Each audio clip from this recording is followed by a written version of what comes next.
Yesus Kristus adalah Tuhan. Mari kita sebarkan berita ini untuk menjangkau jiwa-jiwa. Jangan lupa di subscribe dan share ya, agar nama Yesus makin dikenal. Terima kasih. Salam sahabat yang dikasihi Tuhan. Pada hari ini kita kembali akan mendengarkan firman Tuhan yang saya beri judul Kita Pikir Kita Pintar.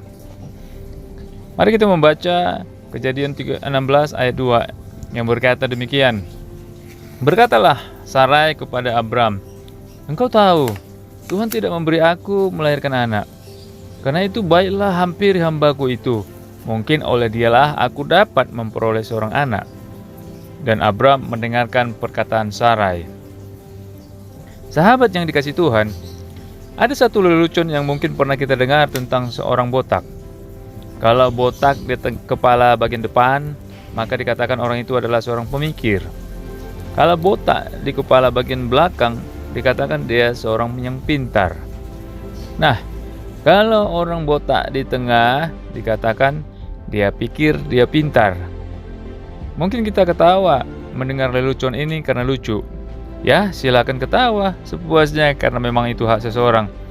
Tapi mohon maaf sebelumnya bagi orang yang botak ya. Bukan maksud untuk menghina.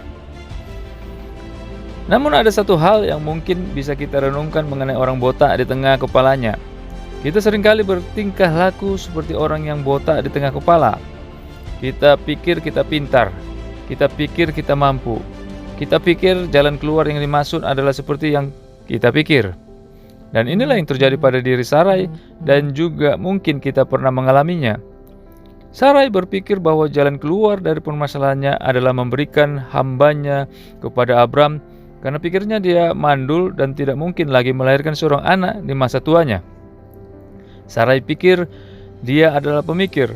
Ternyata bukan, karena Tuhan sebenarnya sudah memikirkannya dari semula. Sahabat yang dikasihi Tuhan, inilah kesalahan yang sering kali dilakukan oleh orang banyak. Tidak sabar dan tidak mau mengikuti rencana Tuhan. Kita pikir langkah yang kita ambil sudah benar, tetapi sebenarnya kita menuju maut. Amsal 14 ayat 12. Kita pikir keputusan yang diambil adalah tepat karena sudah berdoa. Padahal sebenarnya kita melakukan kehendak kita sendiri dengan diiringi doa.